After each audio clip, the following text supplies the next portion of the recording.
Imagine qu'au-delà des images familières de Stonehenge se cache un autre indice, resté ignoré pendant des millénaires, silencieux dans le sol, à seulement quelques kilomètres de l'un des monuments les plus célèbres au monde. Et maintenant, imagine que tout ce que nous pensions savoir sur cet endroit n'était pas simplement incomplet, mais peut-être complètement erroné. C'est précisément ce qui serait arrivé en 2026. Et ce qui aurait été mis au jour ne ressemble pas à une simple correction historique, mais à une découverte capable de bouleverser entièrement notre vision du passé. Si ce genre d'histoire te fascine, reste bien attentif, car ce qui suit va te faire voir Stonehenge sous un tout nouveau jour. En 2026, Grok AI aurait analysé le mystère de Stonehenge d'une manière qu'aucun humain n'avait jamais pu envisager auparavant. Pas avec une nouvelle hypothèse, ni avec une simple spéculation, mais avec une immense analyse basée sur les données, regroupant tout ce qui avait été collecté en 5000 ans d'observations, de fouilles, de mesures et de calculs. Toutes les relevés, les rapports archéologiques, les analyses géologiques et les calculs astronomiques ont été intégrés dans un seul système. Ensuite, une dernière étude sur le terrain a été menée. Et c'est précisément là que la découverte la plus étonnante de toute l'étude aurait été faite. 300 ans de recherche condensée en une seule analyse. Pourtant, le résultat n'était apparemment pas celui que quiconque attendait. Car ce que Grok aurait identifié n'était pas une confirmation des théories existantes, mais une réévaluation complète. Soudain, Stonehenge ne ressemblait plus à un simple site rituel mystérieux, mais à quelque chose de bien plus complexe. Quelque chose dont la véritable fonction diffère nettement de tout ce qu'on nous avait expliqué jusqu'ici. Dans ces structures seraient dissimulés des principes mathématiques qui, selon nos connaissances actuelles, ils n'auraient pas dû exister à cette époque, car ils ne sont censés avoir été compris que des millénaires plus tard. La précision astronomique du site impliquerait des capacités que nous ne sommes toujours pas en mesure d'expliquer entièrement aujourd'hui. Et le schéma révélé dans les différentes phases de construction aurait particulièrement troublé les chercheurs, car il remet en question l'identité même de ceux qui l'ont bâti. Dès que l'on comprend ce que cette interprétation impliquerait, on ne voit plus Stonehenge comme un simple monument de pierre dressé dans une plaine balayée par les vents du sud de l'Angleterre. On voit un lieu qui surgit du paysage de Salisbury comme quelque chose qui ne devrait pas être là. Pas seulement parce qu'il est impressionnant, mais parce que son existence même semble paradoxale. Le cercle extérieur est composé d'énormes pierres de sarcène, hautes de plus de 6 mètres et pesant environ 25 tonnes chacune, transportées depuis les Marlborough Downs, situées à plusieurs kilomètres. Au-dessus reposent des pierres horizontales, assemblées avec une précision qui suscite encore aujourd'hui l'admiration. À l'intérieur se trouvent les pierres bleues, plus petites mais toujours massives, provenant du pays de Galles, transportées sur une distance immense, sans outils métalliques, sans véhicules adaptés, sans grues. Rien que cette idée semble presque impossible. Même des ingénieurs modernes ne prendraient pas à une telle tâche à la légère. C'est pourquoi l'explication traditionnelle, rouleau en bois, cordes, rampes et efforts répétés, n'a jamais totalement convaincu tout le monde. La construction elle-même s'est étendue sur plusieurs siècles, environ de 3000 à 2000 avant notre ère. D'abord, un fossé circulaire a été creusé et un talus de terre élevé. Ensuite, 56 mystérieuses cavités ont été créées, connues aujourd'hui sous le nom de trous d'Aubrey. Plus tard sont apparues les grandes structures en sarcène, et finalement les pierres bleues ont été déplacées et réorganisées à plusieurs reprises dans des configurations encore mal comprises aujourd'hui. Vers 1600 avant notre ère, l'utilisation du site semble s'arrêter ou du moins changer radicalement. L'explication classique affirme que des communautés néolithiques ont construit tout cela avec des moyens simples, portés par des motivations religieuses sur plusieurs générations. Une histoire humaine cohérente. Mais c'est précisément cette histoire qui serait aujourd'hui remise en question. Car les données accumulées sur 5000 ans de recherche ont été analysées par un système qui ne laisse passer aucun détail. En 2026, une équipe de chercheurs a rassemblé l'ensemble de données le plus complet jamais constitué sur Stonehenge. Chaque mesure, chaque fouille, chaque calcul a été intégré. Cette masse d'informations a ensuite été confiée à Grok AI, un système spécialement conçu pour identifier des schémas à travers différentes disciplines, de la physique à l'astronomie, en passant par l'archéologie. La mission était claire, trouver des connexions, reconnaître des structures, identifier des principes restés invisibles jusqu'alors. Et le résultat n'aurait pas été une simple théorie, mais une relecture complète de ce qu'est Stonehenge et des connaissances nécessaires à sa construction. Mais au lieu de résoudre l'énigme, cette analyse l'a rendue encore plus complexe. Couche après couche, de nouvelles relations sont apparues. Et c'est précisément ici que commence la partie qui change tout. Si tu es encore là, c'est maintenant que ça devient vraiment intéressant, car nous allons entrer dans le cœur des données elles-mêmes. Grok a commencé par quelque chose longtemps considéré comme secondaire, les trous d'Aubry, 56 dépressions disposées en cercle, découvertes au XVIIe siècle et nommées d'après John Aubrey. Certaines contenaient des restes humains incinérés, d'autres semblaient vides. Les espacements irréguliers entre elles avaient longtemps été interprétés comme le résultat d'une construction imprécise. Mais c'est justement là que Grok aurait identifié quelque chose de totalement différent. Grâce à l'analyse de mesures extrêmement précises, il serait apparu que ces espacements ne sont pas du tout aléatoires. Lorsqu'on représente graphiquement les distances entre les trous, on n'obtient pas un motif chaotique, mais une forme ondulatoire claire. Une courbe qui correspond étonnamment bien à un modèle mathématique décrivant le mouvement de la Lune. Plus précisément, le cycle selon lequel l'inclinaison maximale et minimale de son orbite varie sur environ 18,6 ans. Cela signifierait que les distances entre les trous représentent les positions extrême de la Lune sur toute cette période, et cela ne pourrait pas être le fruit du hasard ou d'une simple observation visuelle du ciel. Ce serait une traduction volontaire de la mécanique céleste en distance physique, avec une précision de quelques centimètres, répartie sur un cercle d'environ 100 mètres de diamètre. Si cela est exact, quelqu'un aurait dû observer la Lune pendant des années, comprendre ses mouvements et traduire ses connaissances dans une structure concrète. Et ce n'est pas tout. Le nombre 56 lui-même ne serait pas un hasard. Il correspond approximativement à 3 cycles lunaires complets. 18,6 multiplié par 3 donne environ 55,8, arrondi 56. Cela suggérerait que cet agencement fonctionnait comme une sorte de calendrier capable de représenter les mouvements lunaires sur plusieurs décennies. Un instrument de calcul créé avec des moyens simples, mais basé sur des observations extrêmement précises. Et pourtant, la surprise ne s'arrête pas là. Car lorsque Grok s'est penché sur les grandes pierres elles-mêmes, il serait apparu que Stonehenge était bien plus qu'un système astronomique. Lorsque l'analyse est passée des cavités aux immenses blocs de pierre, l'image s'est encore transformée.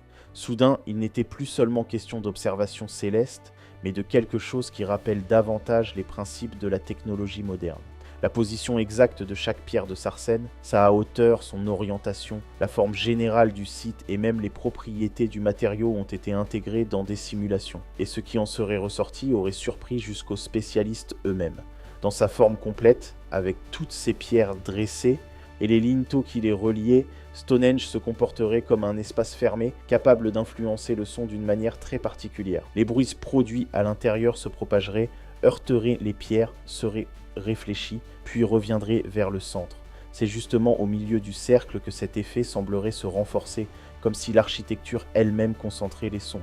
Mais le point décisif ne serait pas seulement l'existence d'échos, mais la manière dont ils se superposent. Les simulations auraient montré que des ondes stationnaires peuvent se former dans l'enceinte, autrement dit des vibrations capables de se maintenir de façon stable dans l'espace. Ce qui aurait été particulièrement frappant, c'est la présence d'une zone de très basse fréquence. Des sons si graves qu'ils sont à peine perçus consciemment par l'oreille humaine. Et c'est précisément là que commence l'interprétation la plus déroutante. Car même si ces fréquences très basses ne sont pas directement audibles, elles peuvent néanmoins agir sur le corps. Elles peuvent susciter une impression d'inconfort, amplifier certaines émotions ou modifier la perception.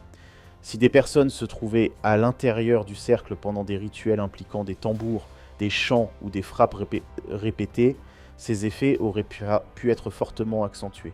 Mais ce qui serait encore plus remarquable, c'est que cette influence ne semblait pas se manifester de manière uniforme dans tout l'espace. L'analyse suggérerait qu'il existe, à l'intérieur du cercle, certains points où ces vibrations deviennent particulièrement intenses. Et c'est précisément à ces endroits que l'on a retrouvé, lors des fouilles, des restes humains incinérés. Cela ne prouve pas à lui seul une intention délibérée, mais la coïncidence paraît troublante. Elle laisse au moins envisager que ces emplacements avaient une signification particulière. À partir de là, une nouvelle image se dessine. Stonehenge n'aurait pas seulement été un lieu destiné à observer le ciel, mais aussi un espace conçu pour agir sur la perception humaine, une combinaison d'architecture, de sons et de rituels. Et c'est ici que l'analyse conduit naturellement vers les pierres bleues, qui représentaient depuis longtemps une énigme à part entière. Pourquoi transporter ces blocs sur une distance aussi immense ? La réponse pourrait avoir moins à voir avec les techniques de déplacement qu'avec leurs propriétés propres. Certaines études montrent en effet que plusieurs de ces pierres produisent, lorsqu'on les frappe, des sons clairs, presque métalliques. Des pierres différentes génèrent des tonalités différentes selon leur taille, leur forme et leur composition. Leur sélection n'aurait donc pas été aléatoire. Il est possible qu'on ait choisi volontairement des pierres capables de produire ensemble une certaine structure sonore. Si ces blocs étaient ensuite placés précisément aux endroits où les vibrations du site se concentrent, cela créerait un système acoustique combinant des fréquences profondes et des résonances plus hautes. Une expérience non seulement audible, mais presque physique, ressentie dans le corps autant que dans l'esprit. Si cette hypothèse est juste, alors le transport, le choix et la disposition des pierres faisaient partie d'un plan unique dès le départ. Il ne s'agirait pas d'un long processus d'essai improvisé, mais d'une vision globale de la façon dont l'ensemble devait fonctionner.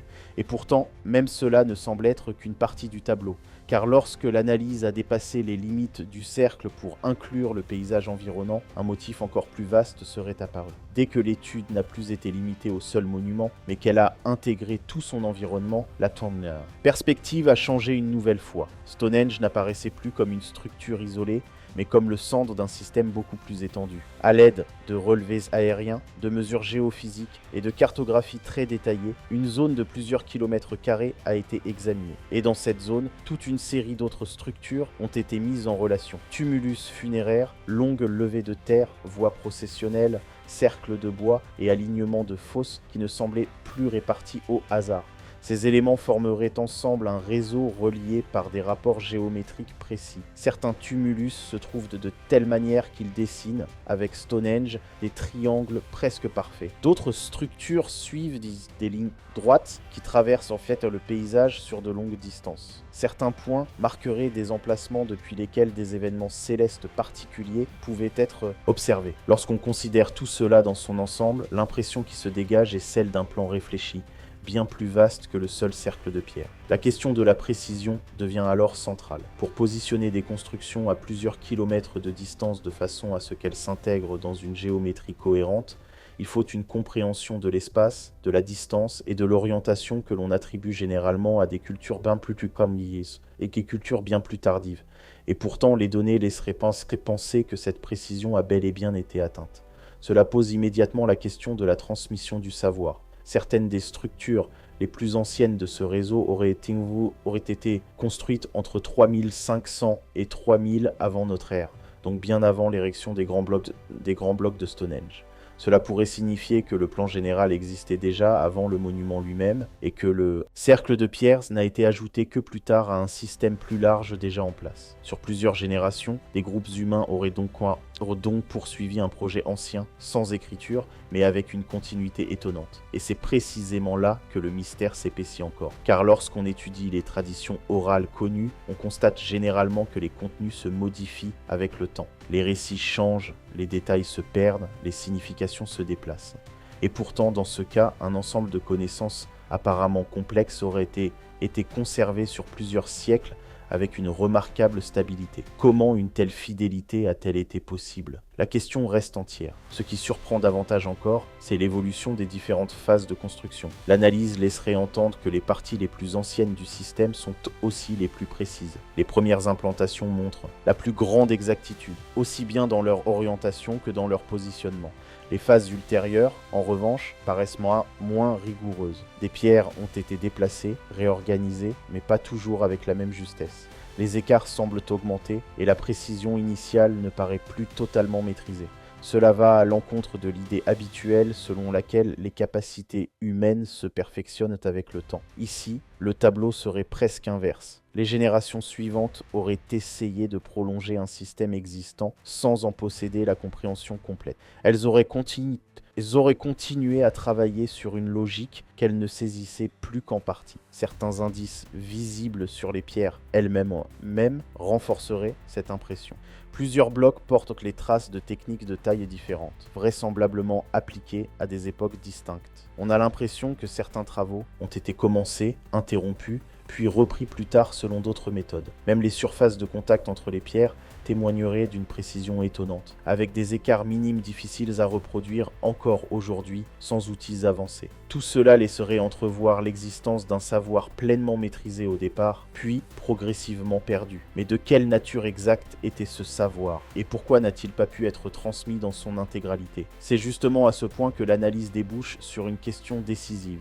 Si ce système était si important, pourquoi n'a-t-il pas simplement été abandonné à la fin, mais semble-t-il avoir été laissé volontairement dans un certain état? Si l'on observe de plus près les dernières traces d'utilisation du site, une image très différente d'un abandon soudain commence à apparaître. Au lieu de signes de chaos ou de dégradation incontrôlée, plusieurs indices semblent indiquer des actions intentionnelles. Certaines pierres renversées ne paraissent pas être tombées au hasard, mais avoir été déposées volontairement. Certaines zones ont été recouvertes de terre, comme si l'on avait voulu protéger ce qui se trouvait en dessous. Cela ne ressemble pas à une fin brutale, mais plutôt à une forme de conclusion. Presque comme si ceux qui étaient là savaient qu'ils devaient préserver quelque chose, même s'ils n'en comprenaient plus entièrement le sens. C'est ici qu'une image globale commence à se dessiner. Lorsque l'on rassemble tous les éléments évoqués, la disposition des cavités, l'orientation des pierres, les propriétés acoustiques, l'intégration dans le paysage, un principe commun semble émerger. Un principe qui relie tous ces aspects entre eux, celui des cycles. Les espacements des trous d'Aubrée pourraient refléter les mouvements périodiques de la Lune, l'orientation des omnis. Pierre est liée au parcours du Soleil. Les vibrations possibles à l'intérieur du cercle créent des rythmes répétitifs. Et les structures environnantes pourraient marquer des événements qui se reproduisent sur de longues périodes. L'ensemble ne représenterait donc pas seulement des observations isolées, mais un système conçu pour rendre visibles les transformations au fil du temps. Certaines orientations ne correspondent pas seulement à des événements ponctuels, mais à des processus qui se déroulent sur plusieurs générations. Cela signifie que les personnes qui ont conçu et utilisé cet ensemble observaient peut-être des phénomènes qui dépassaient largement la durée d'une vie humaine. Des cycles longs nécessitant des décennies, voire des siècles pour être pleinement compris. Et cela pose une question essentielle. Pourquoi enregistrer des informations dans une forme qui met autant de temps à être comprise? Qu'est-ce qui pouvait être suffisamment important pour justifier une transmission sur autant de générations?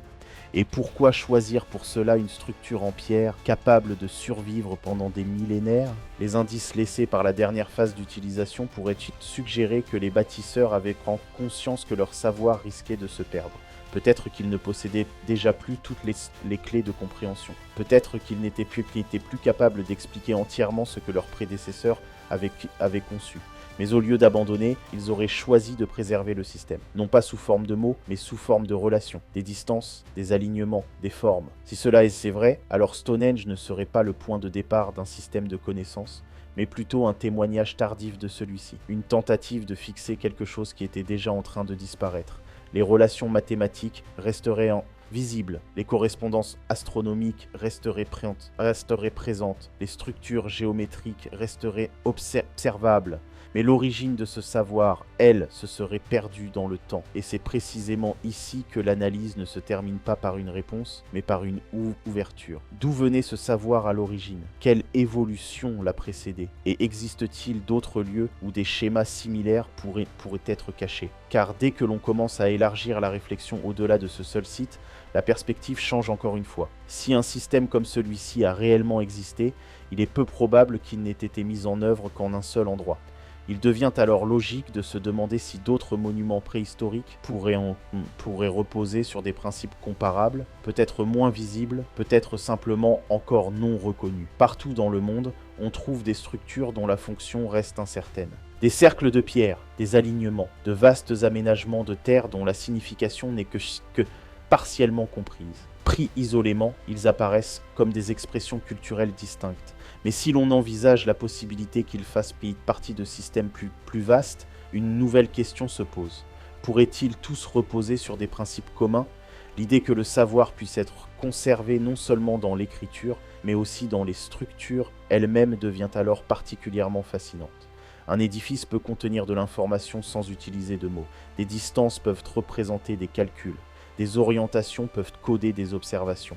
Des formes peuvent refléter des processus. Et tout cela peut traverser les millénaires, même lorsque la signification originale s'est estompée. Dans cette perspective, Stonehenge pourrait être vu comme une sorte d'interface, un point de convergence entre plusieurs dimensions. L'observation du ciel, l'organisation de l'espace, l'expérience humaine et l'inscription dans le paysage. Chacune de ces dimensions est déjà remarquable en soi, mais leur combinaison suggère une intention consciente, une conception globale, et cela nous ramène à la question initiale. Si un tel système était réellement aussi complexe, pourquoi le savoir qui l'accompagnait a-t-il disparu? S'agissait-il d'un processus lent, où les connaissances se sont fragmentées au fil des générations? Ou bien y a-t-il eu un moment précis où une partie essentielle de ce savoir n'a plus pu être transmise? Les traces visibles dans les phases tardives de construction semblent indiquer que les populations ont continué à intervenir sur le site. Elles ont déplacé des pierres, ajusté des structures, poursuivi un travail déjà engagé.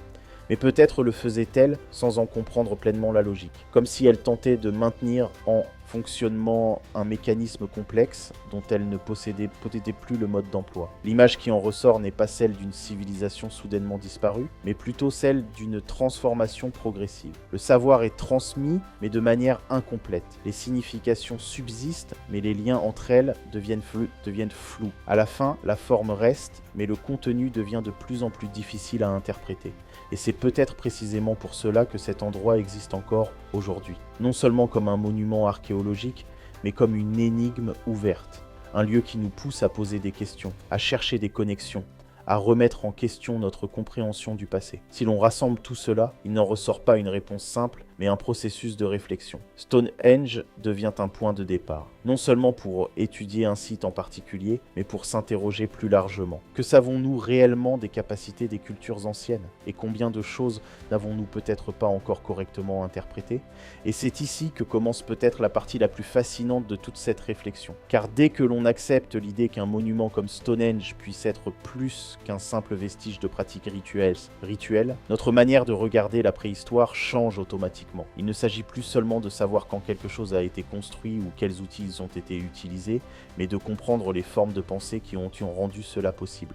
Et si ces populations n'avaient pas seulement observé leur monde, mais cherché à le comprendre de manière systématique, puis à traduire cette compréhension dans des formes durables, non pas sous forme de texte, mais sous forme de structure, des formes qui ne se lisent pas, mais qui se vivent, un cercle qui n'est pas seulement géométrique, mais porteur de sens, des distances qui ne sont pas arbitraires, mais organisées selon un schéma. Dans ce cas, Stonehenge ne serait peut-être pas une énigme au sens strict, mais plutôt une invitation à regarder de plus près, à reconnaître des motifs, à poser des questions qui vont au-delà de l'évidence.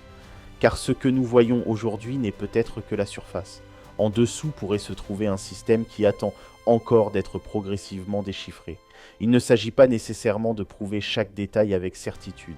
Il s'agit plutôt d'accepter la possibilité que les cultures anciennes aient pu penser de manière plus complexe que nous ne l'avons longtemps imaginé, qu'elles aient été capables d'observer, de comparer, de structurer et de transmettre leurs connaissances sous des formes durables. Et c'est peut-être là que passé et présent se rejoignent, car aujourd'hui encore, nous cherchons à conserver le savoir, à le transmettre et à le rendre accessible.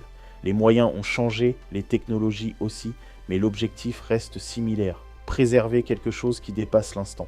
Dans cette optique, Stonehenge n'est peut-être pas un message avec une réponse claire, mais un ensemble d'indices. Des indices qui nous encouragent à observer plus attentivement, à penser plus précisément et à rester ouverts à de nouvelles interprétations. Et plus nos outils deviennent performants, plus nous avons peut-être de chances de comprendre ce qui a commencé là, il y a des milliers d'années. Mais même si toutes les réponses ne sont jamais trouvées, une chose demeure, la fascination. L'idée qu'un lieu puisse continuer à susciter autant de questions après tant de temps, qu'il puisse encore nous pousser à remettre en cause nos certitudes et à élargir notre vision. Et peut-être que c'est justement cela, sa fonction la plus importante. Pas seulement dans le passé, mais aussi aujourd'hui. Un lieu qui fait réfléchir, un lieu qui montre que le savoir n'a pas besoin d'être complet pour être significatif, et c'est pour cela que cette histoire ne se termine pas vraiment ici. Car plus on y pense, plus il devient évident que Stonehenge n'est peut-être pas une conclusion, mais un point de départ. Un point de départ pour de nouvelles questions, de nouvelles recherches, et peut-être même de nouvelles façons de comprendre le passé. Car dès que l'on commence à voir ces lieux non pas comme de simples constructions, mais comme des systèmes, notre approche change. on ne regarde plus seulement les pierres, mais les relations entre elles. Non seulement ce qui est visible, mais aussi ce qui relie les éléments entre eux, les distances, les alignements, les répétitions. Tout devient porteur de sens. Et peut-être que la clé se trouve précisément là. Non pas dans une réponse unique, mais dans la capacité à reconnaître des motifs. Car c'est exactement ce que les technologies modernes savent faire le mieux.